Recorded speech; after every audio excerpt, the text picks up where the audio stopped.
Então, muito bom dia. Edição da Cor do Dinheiro do dia 10 de março do ano da graça de 2021. Novamente, a fazer do carro, porque trabalho.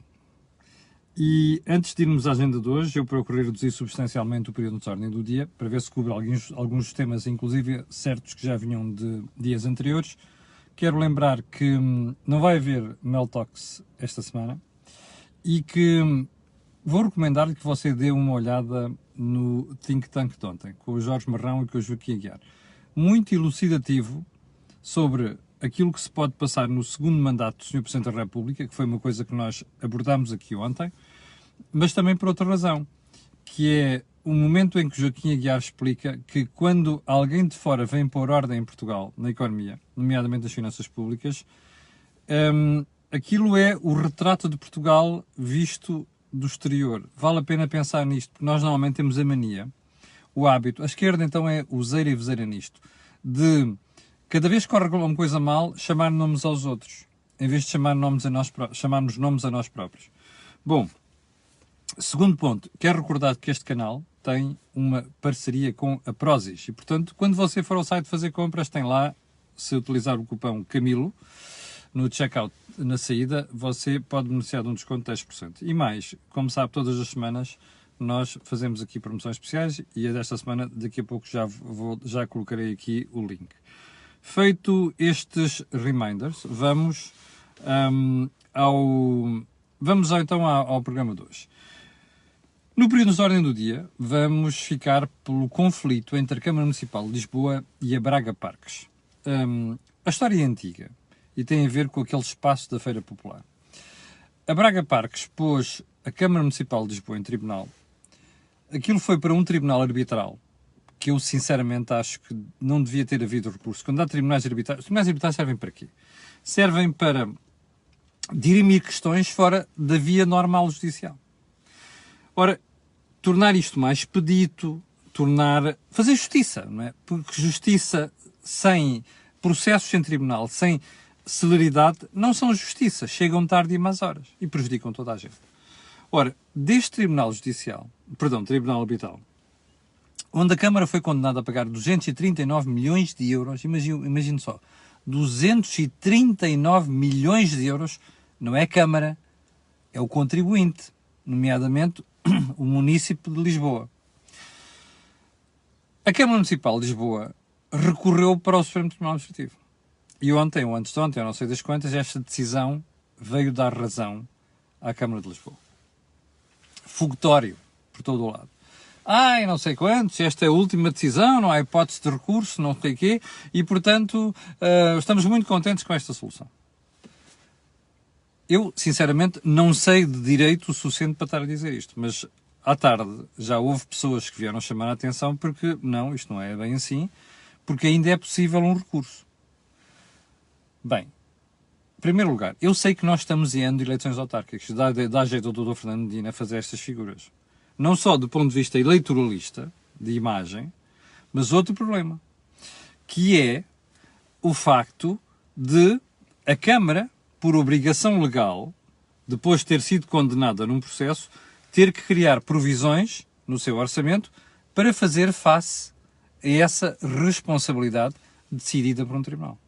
Ora, imagine, se não houver recurso desta decisão e, portanto, a Câmara ficar ilibada, entre aspas, de pagar 239 milhões de euros à Braga Parques, o que é que acontece? É dinheiro que sobra para fazer floreados em tempo de eleições autárquicas, que são este ano, como sabe. E se você olhar à volta, já percebeu que o Dr. Fernando Medina está numa fona para fazer floreados, não é? O último deles é uma ciclovia em plena Avenida Lusíada, que é aquela que vai da Católica até ao Centro Comercial Colombo. Passa publicidade. Ora bem, eu não acho piada nenhuma a isto. E não acho piada nenhuma ao facto de, como contribuinte e como munícipe, ter que andar a pagar estas coisas. Algumas coisas de origem, até de natureza duvidosa. Duvidosa do ponto de vista do objetivo e de utilidade para o cidadão. Agora, uma coisa é certa. Eu, se estivesse no lugar do Dr. Fernando Medina, não lançaria foguetes tão cedo. E nós também, contribuintes, também não. E mesmo da própria Munícipes de Lisboa. Segundo ponto, as doenças raras e o infarmento. Volta e meia acontece em Portugal aparecerem 1, 2 ou 3 casos de pessoas com doenças raras e depois aquela coisa do o Infarmed não aprova. Como sabe, o Infarmed é a instituição em Portugal que tem a obrigação, ou melhor, a incumbência legal, a atribuição legal de dizer se o Estado deve comprar uma droga ou não deve comprar. Ora, qual é o problema que nós temos aqui? 2 interesses divergentes. E eu vou falar apenas de forma racional, vou tirar o coração disto, ok? Porque é muito importante tirar o coração destas coisas. Você tem, de um lado, as pessoas que estão a sofrer.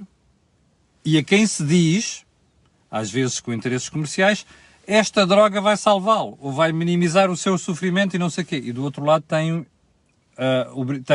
um interesse divergente, que é assim, vamos garantir que aquele dinheiro que se vai ser gasto, se for gasto, é bem gasto. Portanto, são 2 interesses divergentes. É preciso saber dirimir estes conflitos. O que é que tem acontecido nos últimos anos? Normalmente faz-se algumas, entre aspas, campanhas, isto não é no sentido pejorativo, atenção, com casos concretos, a dizer, olha, está-se a passar isto, o Infarmed não gasta, ou não quer gastar, ou não aprova, não sei das quantas. Bem, em condições normais, isto seria uma estupidez, não é? Porque não me cheira que uma instituição pudesse estar a prejudicar aquilo que são os interesses de pessoas em aflição e que não podem pagar, porque o tratamento, por exemplo, desta menina que tenho falado nos últimos dias, custa 275 mil euros. Nenhum particular, ou muito poucos particulares, podem pagar isto. Qual é o problema aqui? É que, na atual conjuntura, onde falta dinheiro para tudo, nomeadamente no SNS, ao contrário do que diz o nosso Primeiro-Ministro e a Ministra da Saúde, é de duvidar que as decisões do Infarmed possam ou não estar a ser contaminadas por esta coisa do a droga é nova, vamos fazer de conta que não sabemos ainda ao certo para não gastar muito dinheiro e depois logo se vê. Eu não sei se é mesmo assim. Mas nesta conjuntura é bom duvidar de tudo. Agora, o que é que me parece aqui que está a acontecer? Repare neste ponto. Mal apareceu esta campanha sobre esta menina, o Infarmed veio logo dizer a seguir, já aprovámos não sei o quê. Isto é que não pode acontecer. Ou seja, eu volto a dizer, não é de nada contra este nem contra aquele, nem com o Infarmed, nem com as pessoas nessas circunstâncias. É importante que isto seja feito de forma limpa, transparente, sem pressões de lado a lado. Pressão no Infarmed de não ter dinheiro, pressão do outro lado, que é o pessoal dizer, olha, esta situação, a pessoa pode ser salva, a doença pode ser minimizada, não sei das quantas. Não, isto não é transparente. Isto é lamentável. É fazer política pública com base em marketing/pressão. Não pode suceder. Portanto, nem o Infarmed pode deixar passar qualquer suspeita de que isto é decidido em função da pressão. E do outro lado, quem quiser fazer pressão, faça à vontade. Porque eu até hoje nunca vi, nos casos em que o Infarmed aprovou, depois da análise a seguir. Então, como é que ficaram as pessoas? Exceto no caso de hepatite C. Ok? Sejamos honestos. Nunca vi depois da análise depois. Ou seja, é preciso perceber se as decisões anteriores houve alguma que foi precipitada ao ponto de os tipos ficaram com medo por causa da pressão da opinião pública, não sei das quantas, ou seja, do marketing, entre aspas, e agora vamos ver se funcionou e descobrir que não funcionou. Portanto, é bom que a gente atinja um certo equilíbrio nestas coisas para não ficarmos a sensação que a política pública é decidida em função da pressão e que o dinheiro do contribuinte está a ser mal gasto. Ponto seguinte, o tropeção da iniciativa liberal nas autárquicas em Lisboa. Como você sabe, no fim de semana ficámos a saber que o Dr. Miguel Quintas era o candidato da iniciativa liberal. Nos últimos dias começaram a aparecer zunzuns que, isto foi polémico. Porquê? Porque toda a gente caiu em cima do PSD e da iniciativa liberal. Eu próprio critiquei aqui o PSD na segunda-feira. Porquê? Porque acho que se a direita quer tirar o Dr. Fernando Medina da Câmara Municipal de Lisboa, tem que ser séria. E tem que ter propostas sérias. Uma delas é ter que, não é 3 ou 4 ou 5 candidatos, é juntar-se à volta de uma candidatura. O que é que aconteceu aqui? O PSD diz que a iniciativa liberal não lhe interessava ter como é que se diz, fazer coligação em Lisboa. Queria ter uma candidatura própria. A iniciativa liberal diz que o PSD não teve para ouvir o assunto. Eu não sei o que é que se passou, mas há uma coisa que eu sei. Meninos, desta maneira, vão ver a Câmara Municipal de Lisboa por um canudo. Já fiz esta análise aqui na segunda-feira. Mas o caso da Iniciativa Liberal é complicado. Porquê?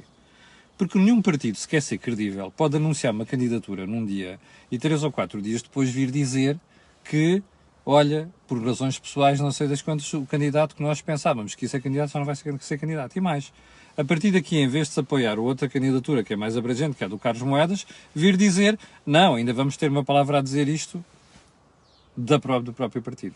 Isto não fica bem. E a Iniciativa Liberal, que tem feito um esforço muito meritório de vir a crescer nos últimos tempos, e nota-se nas sondagens, com este comportamento, não vai lá. Mas o candidato cometeu um erro gravíssimo. Por causa da história da opinião sobre a TAP, o diz que não disse, apareceu apagada uma entrevista em que ele fazia referência ao facto de se compreender a nacionalização da TAP, que é uma coisa que eu não percebo. Mas enfim, esta história de isto ter desaparecido e ter sido apagado, para mim é mais grave de qualquer outra coisa neste processo. Portanto, isto é um tropeção e um valente tropeção da Iniciativa Liberal. Espero que tenham a preocupação de corrigir isso nos tempos mais próximos.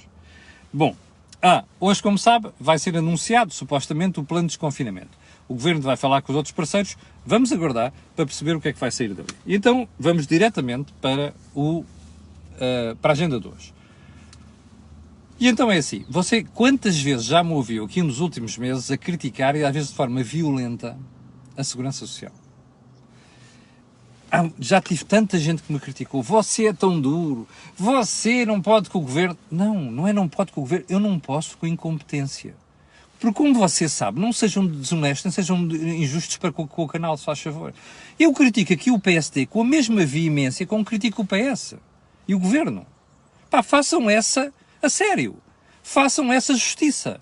Não me venham para... Eu sei que alguns são os fofinhos, que depois fazem estas campanhas para denegrir o canal e o programa. Eu estou-me a marimbar para eles. Agora os outros, ponham um bocadinho de juízo na cabeça. Vão ver as críticas que eu fiz ao PSD na segunda-feira para perceber que isto é uma coisa séria. Bem, então o que é que se passa? Segurança Social, que já cometeu tantos erros nos últimos tempos, já tem tanta pouca vergonha naquele setor, como por exemplo a história das pessoas meterem os chapéus, como se diz na gíria, meterem os chapéus para as pensões e ficam 1 ano, 2 sem pensão. Vivem de quê?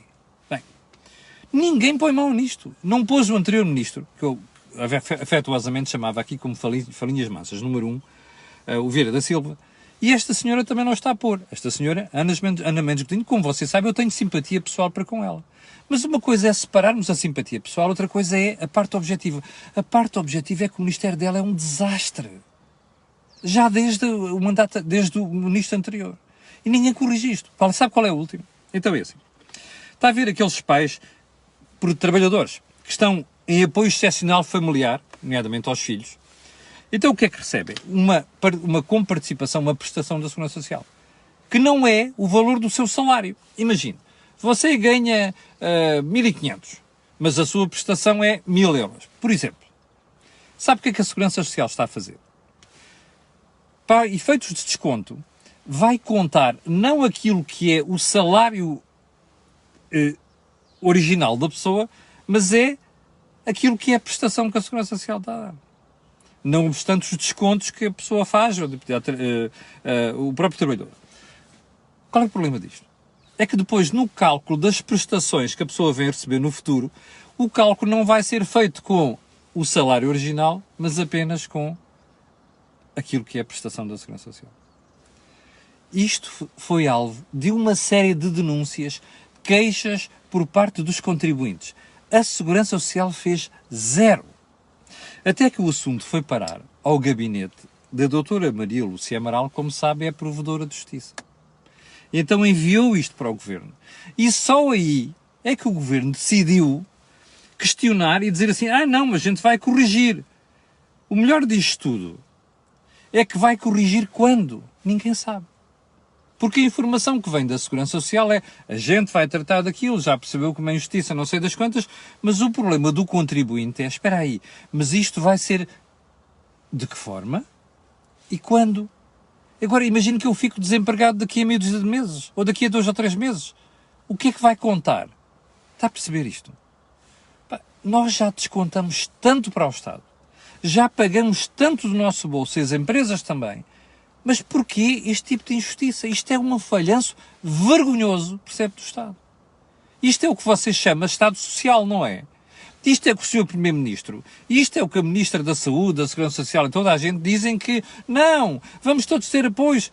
É isto que a gente tem, percebe? Nós somos contribuintes, pagamos uma fortuna, uma pipa de massa e depois temos este tipo de comportamento, ou digamos assim, de prestação, por parte da entidade que nos devia proteger. Bem, eu não consigo perceber já o que é preciso para pôr ordem na Segurança Social. Aliás, eu sei o que é. E tem a ver com uma coisa que nós já falámos aqui muitas vezes, que é o seguinte. O PS não reforma nada, percebe? Nunca. A esquerda nunca reforma nada, estraga, percebe? Aquilo que a Troika fez de bem, a esquerda tem vindo a estragar há 6 anos.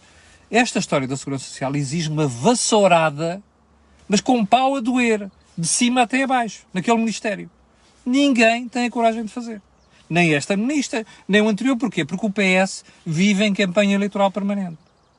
E, portanto, nada disto se corrige, e vou apostar consigo, como daqui a 6 meses continuaremos a ter exatamente o mesmo problema.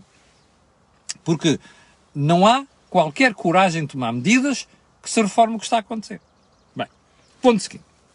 O Bloco de Esquerda, ontem apareceu com mais uma, já percebeu, o Bloco de Esquerda está com um problema gravíssimo, que é, agora quer fazer oposição. E agora quer que o eleitorado perceba que está a fazer oposição. O problema é que agora faltam causas, não é? Porque, entretanto, houve uma série de coisas com as quais eles dormiram com o PS, no poder, e, portanto, são os responsáveis pelo desastre que apareceu. Agora, todos os dias, qualquer mínima oportunidade, você vai ver que a próxima é o inquérito ao novo banco, no Parlamento, a Comissão Parlamentar. Mas o que é que você está a ter agora, neste momento? Está a ter a procura de qualquer assunto para vir fazer figura. Ontem veio mais um, que é a história dos vistos gold. A doutora Catarina Martins e o seu partido vieram dizer que o Bloco quer o fim dos vistos gold já. Já! Como você se recorda, quando foi da discussão do Orçamento de Estado, dizia-se que ia ser em 2021. Agora já se percebeu que é em 2022. Uma vez já perguntei aqui se você já percebeu porquê. Investigue um bocadinho, que é para você perceber porque é que depois as coisas vão resvalando, ok? Investigue um bocadinho.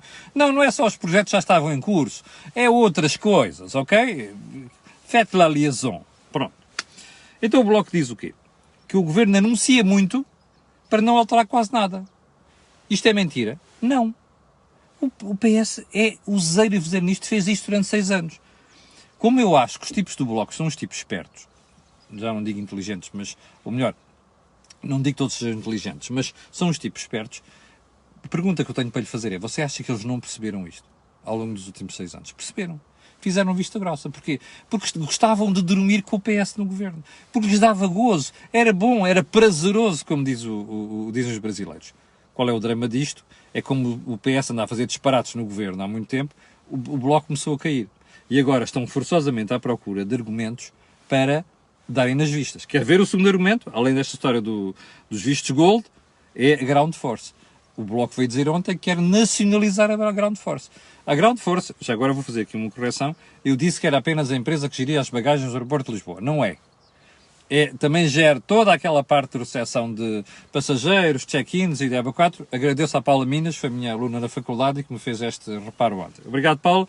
E é verdade, tem razão, a Ground Force é mais do que isto. Bom, qual é o problema disto tudo? É que o Bloco agora vem dizer, já percebeu que há ali um problema, você, não é? E já percebeu que toda a gente mentiu. Você recorda-se que eu na semana passada ter dito aqui que toda a gente estava a mentir. Estava a mentir o Ministério, estava a mentir a parte privada. Olha, já se provou. Já percebeu qual é o problema das ações? É que as ações da Passogal, que é uma acionista militar, estão penhoradas agora, já sabe quem é o Montepio. E, portanto, o acionista privado não disse isto ao governo quando negociou. E agora descobriu-se isto tudo.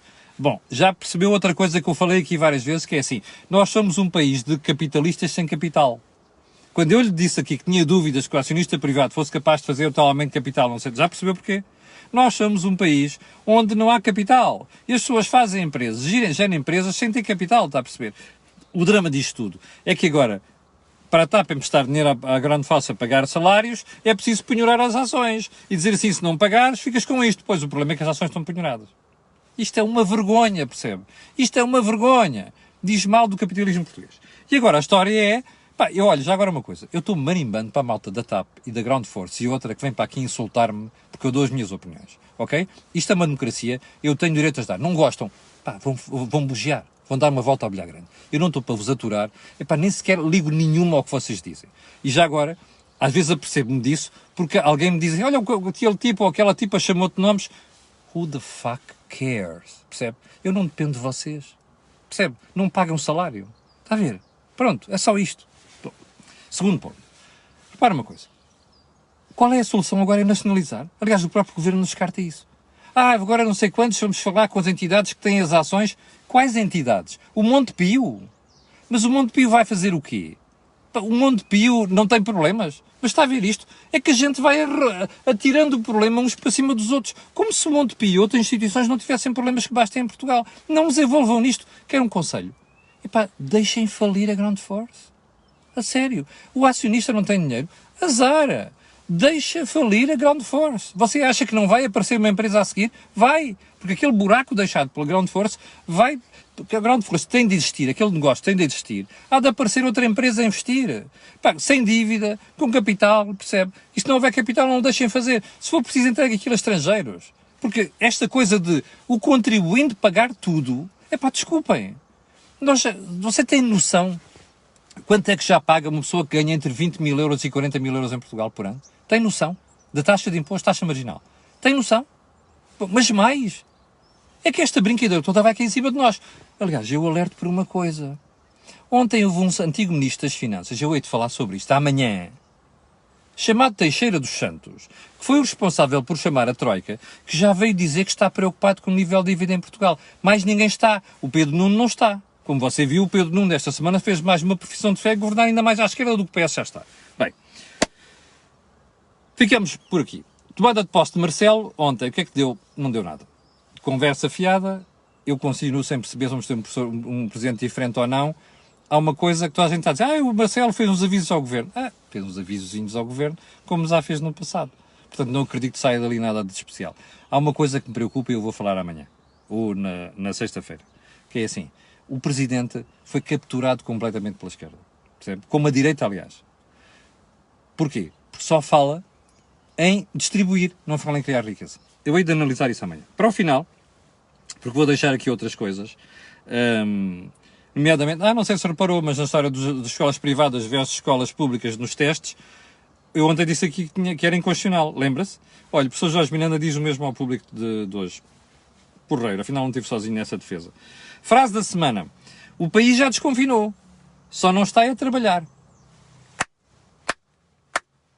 CIP, Confederação Empresarial de Portugal. Pergunta, o Governo ainda não percebeu isso? E o Presidente da República também não? Ok, estamos a desconfinar, mas sem ir às empresas. Sim, senhor. Está a ver como é que se afundam os países? É assim. Olha, obrigado às 8.300 pessoas que estão em direto. Vou pedir a estas e a outras que estão a ver o programa que façam aquilo que eu peço sempre, que é colocarem um gosto e fazer partilha nas redes sociais. Também já sabe porquê. Aquilo que você ouve aqui não ouve em mais sítio nenhum. Obrigado, com licença, e até amanhã às 8 da manhã.